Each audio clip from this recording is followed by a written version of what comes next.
국궁을 전문으로 다루는 국궁 문화 전반을 아우르고 국궁의 역사, 우리 활의 역사, 그리고 다양한 활쏘기에 대해서 전문적으로 다루고 재밌게 한번 알아보고 즐기는 국궁 전문 채널 쏘다TV의 활쏘다입니다. 오늘이 그 쏘다TV 정식 컨텐츠 첫 번째 시간입니다. 오늘은 우리 그 국궁 역사 중에 한 페이지를 장식하는 아주 중요한 인물에 대해서 한번 알아볼까 합니다. 바로 조선을 개국한 주인이고 고려 말에 무인 집안에서 태어나서 명성을 떨쳤으며 오늘날 태조라고 알려진 인물, 바로 태조 이성계입니다. 이성계는 우리 활쏘기에 있어서 아주 중요한 인물입니다. 태조 이성계의 활솜씨, 활쏘기에 대한 수많은 일화들이 있습니다. 그 중에는 과연 정말로 그랬을까 싶을 정도로 신화적으로 느껴지는 그런 전설 같은 이야기들이 많이 남아 있고요. 그리고 그 중에는 면밀히 살펴보면 다소 과장이 되었을지는 모르겠지만 또 조선을 개국한 첫 번째 임금이었기 때문에 다분히 미화가 됐을 수 있겠지만 태조 이성계가 실제로 매우 뛰어난 활쏘기 실력을 가진 인물이었던 것만큼은 역사적인 사실로 보입니다. 임금이 되고 한 나라를 고려의 멸망을 지켜보고 그를 통해서 이성계가 스스로 왕이 되는, 그러면서 조선이라는 나라를 시작하게 된 위치에 있었던 인물이라는 것만 보아도 당대에 대단히 뛰어난 무인 중에 한 명이었고, 당대 무인의 가장 큰 무인의 조건은 바로 활쏘기였기 때문입니다.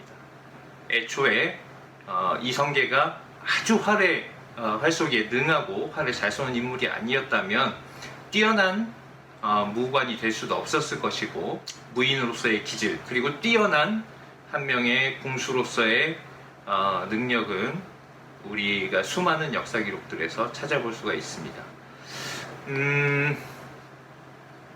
태조 이성계 하면 아마도 가장 유명한 일화는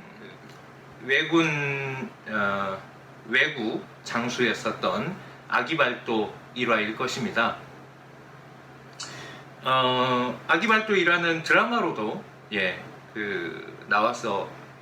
드라마로도 나왔었기 때문에 많은 분들이 알고 계실 텐데, 우리나라는 역사적으로 아주 오래전부터 왜구들의 침략이 무시로 일어났습니다. 지금 우리가 흔히 생각하기에 왜구라고 하면 마치 그 소규모의 어떤 해적단 이런 식으로 생각하기가 쉽지만, 사실 역사 속에서 드러나는 수많은 잦은 왜구의 침범이라는 것은 단순히 그 소수의 해적들이 출몰하는 정도가 아니고 사실상 아주 빈도가 높은 국지전이라고 볼 수가 있었습니다. 왜냐하면 왜구들이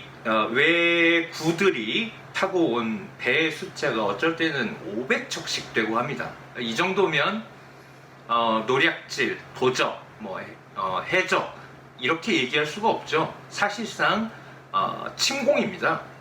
즉 일본은 우리나라 역사 내내 자신들이 원하는 것들을 찾아서 끊임없이 우리나라를 침범을 하고 공략을 하려고 노력을 했고, 계속해서 침범을 해왔던 것이죠. 이런 왜구 중에 16세에 매우 젊고 용맹하고 적장임에도 불구하고 이성계가 눈에 제법 들어왔었던 어린 장수 아기발도라는 친구가 있었습니다. 그 싸움터에서 아기발도의 용맹을 눈여겨봤던 이성계가 부하들에게 저자는 죽이지 말고 사로잡자라고 이야기하니까 이성계의 휘하에 있었던 이지란이 이렇게 얘기를 합니다.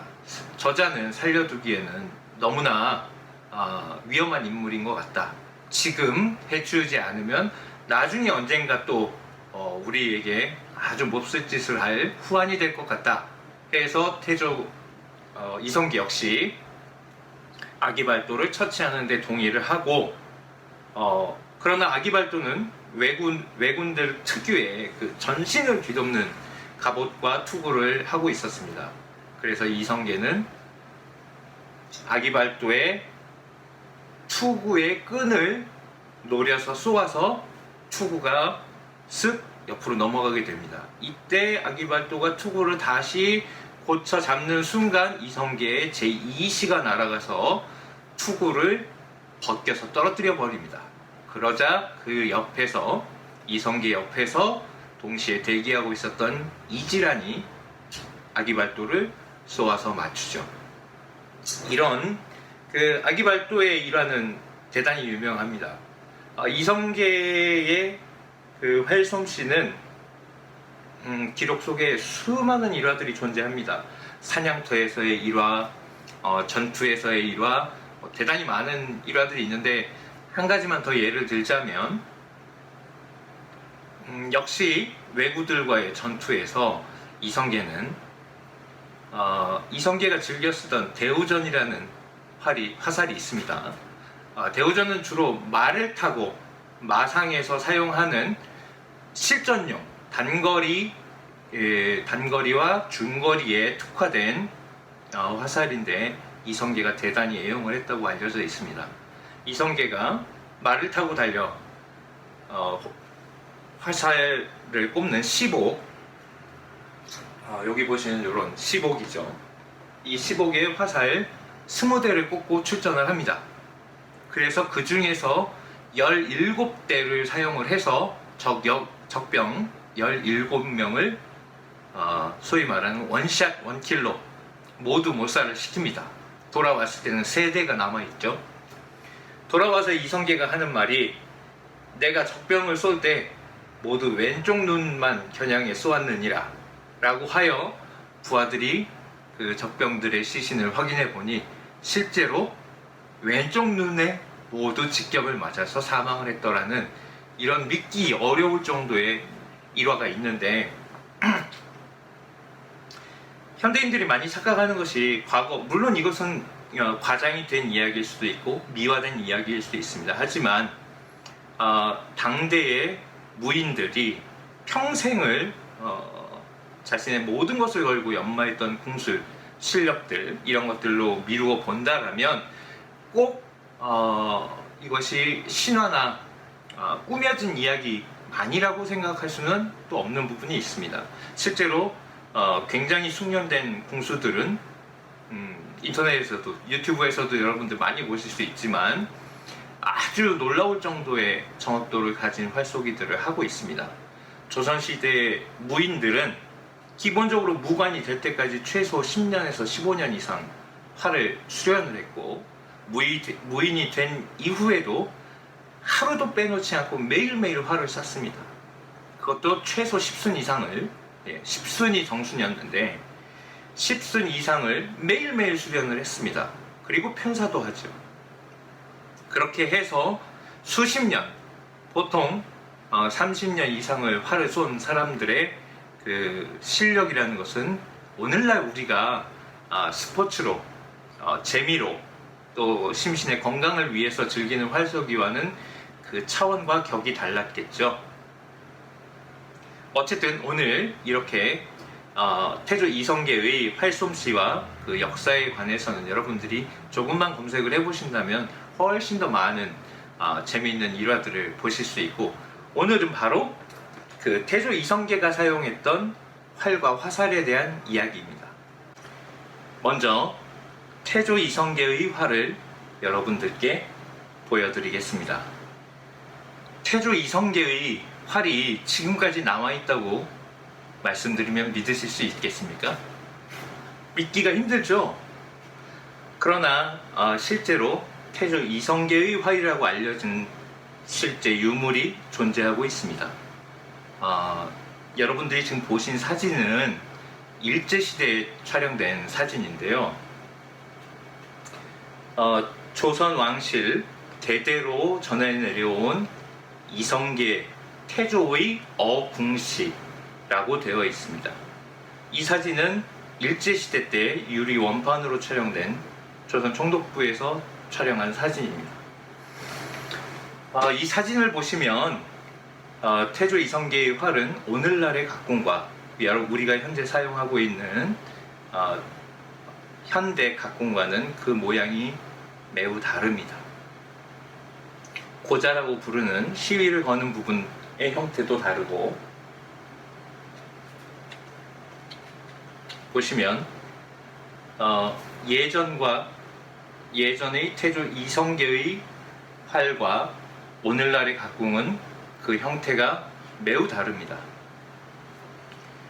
납작하는 요즘 활과 달리, 고자가 납작한 요즘 활과 달리 태조 이성계 활은 고자가 매우 두껍고 튼튼합니다.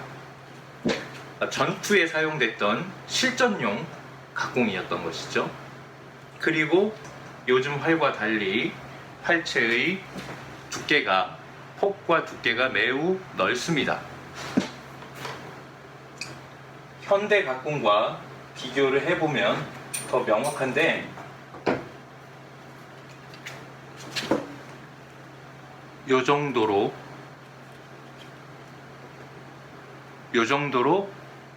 현격하게 차이가 납니다.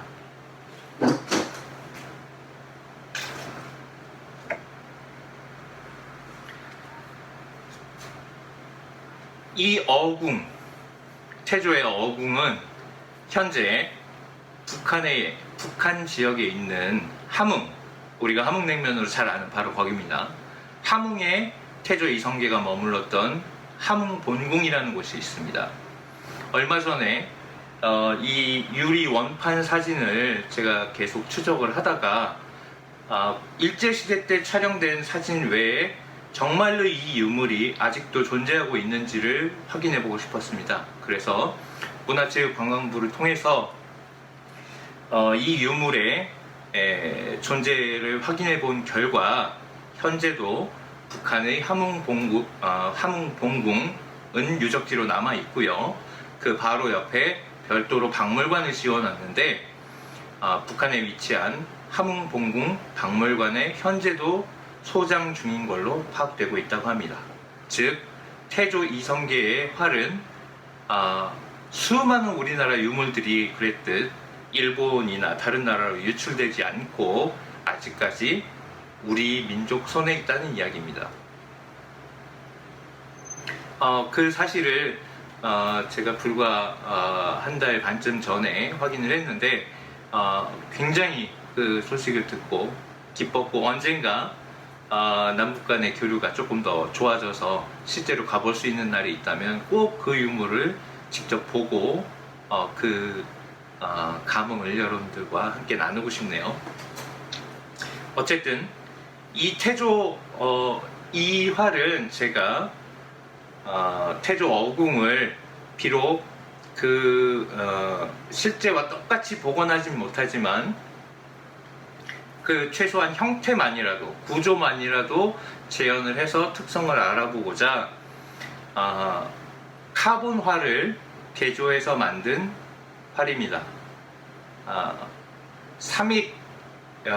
삼익이라는 제조사, 현재는 주로 피아노와 악기와 양궁을 제작하고 있지만, 삼익은 원래 우리나라 최초의 계량궁, 즉 카본활을 만들던 회사 중에 하나였습니다.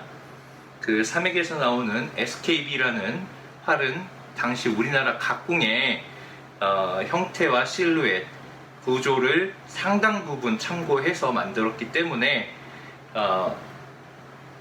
지금과는 다른 비교적 옛 각궁의 재원을 가지고 있습니다. 그래서 삼익의 SKB라는 모델을 제가 개조해서 이렇게 태조의 어궁을 재현해 본 활입니다.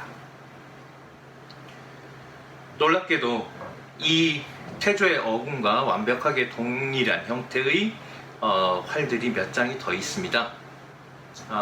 그러나 안타깝게도 이 유물들은 국내가 아닌 해외에 있고요. 프랑스에 있는 크레피 박물관이라는 곳, 그리고 일본의 모처 등지에 태조 어군과 거의 동일한 형태의 활이 존재하고 있습니다.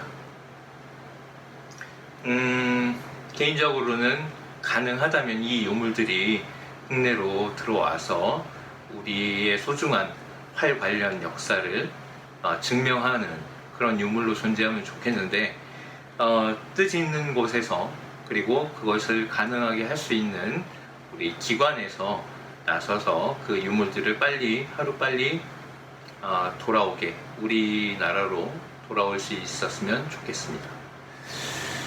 그리고 태조하면 또 빼놓을 수 없는 것이 대우전, 큰 깃 화살이라는 뜻의 대우전입니다. 클 때 깃우 화살전이죠.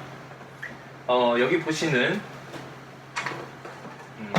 제가 대우전을 준비를 해봤는데요. 이렇게 커다란 깃을 가진 화살입니다.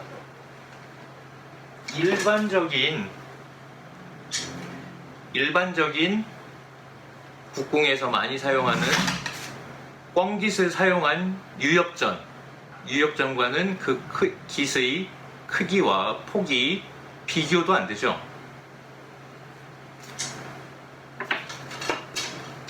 대우전은 이 크고 하얗고 아름다운 깃은 독수리의 깃을 사용을 합니다. 주로 검독수리 또는 흰꼬리 수리, 이런 독수리, 맹금류의 깃을 사용을 하는데, 이 깃이 크면 클수록 화살이 날아가는 데에는 공기의 저항을 많이 받아서 화살이 멀리 날아가지는 못합니다. 대신 이 깃이 화살이 똑바르게 날아갈 수 있도록 방향을 잡아주는 역할을 하기 때문에 직진성이 매우 뛰어납니다. 그래서 대우전은 실제로 전투나 사냥에서 실제 주로 교전이 이루어지는 거리, 즉 수십 미터 내외 정도에서 아주 높은 정밀도를 가지고 즉각적으로 사격할 수 있는 그런 용도의 화살이라고 보시면 되겠습니다.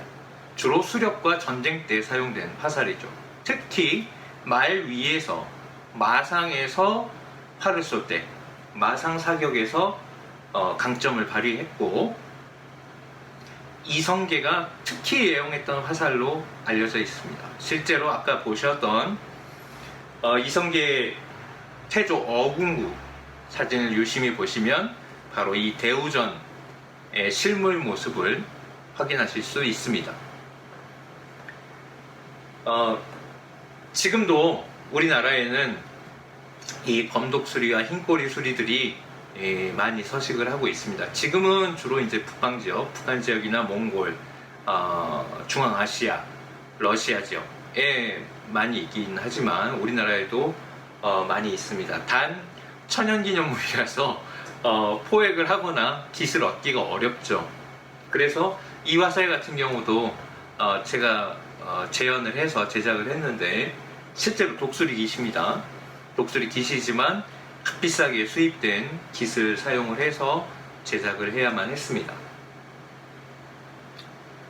이 대우전을 실제로 쏴보면 아까 말씀드린 바와 같이 날아가는 비거리는 많이 손해를 봅니다. 예를 들어서 우리가 많이 쏘는, 국궁장에서 많이 쏘는 145m를 기준으로 해서 같은 활로, 같은 표로, 즉 같은 조준을 통해서 쏘았을 때 국궁 일반 유협전이 관역까지 날아가서 맞는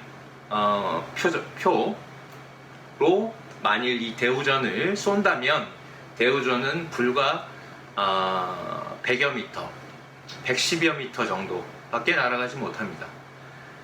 그래서 날아가는 거리에서는 손해를 보지만 대신 대우전은 직진성이 대단히 좋기 때문에 실전에서 사냥이나 실제로 전투에서 적을 타격할 수 있는 유효사거리, 즉 수미터에서 수십 미터 내외에서는 매우 강력한 효과적인 전투용 화살인 것입니다. 그리고 대우전은 비행할 때 이렇게 이제 회전을 하면서 비행을 하게 될 텐데요. 비행을 할 때 이 깃이 공기에 마찰되는, 즉 저항이 걸리는 면이 많기 때문에 유엽전과는 전혀 다른 비행음이 발생합니다. 유엽전이 보통 날카롭고 굉장히 데시벨이 높은 휙 하는 유형의 소리를 낸다면 대우전은 좀 더 낮고 진동하는 느낌의 붕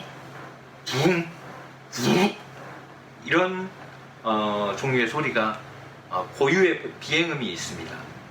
그 비행음은 실제로 만일 비행음은 화살의 비행음은 화살을 쏘아 보내는 궁수 입장에서는 소리가 굉장히 미약하게 거의 들리지 않는 정도이지만 화살이 날아오는 쪽, 화살을 마주하는 쪽에서는 비행음이 굉장히 크게 들립니다. 그래서 이 대우전 고유의 북 하는 비행음은 적에게 굉장히 심리적인 위압감을 줬을 거라고 생각이 됩니다.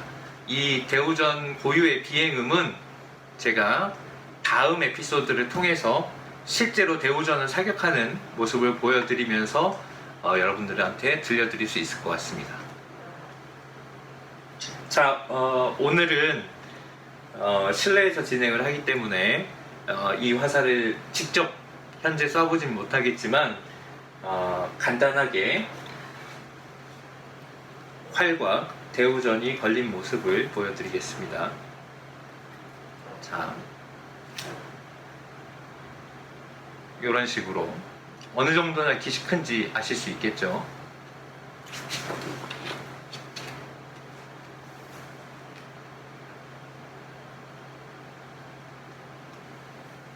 이게 바로 태조가 그토록 애용했던 태조의 어군과 대우전이었습니다.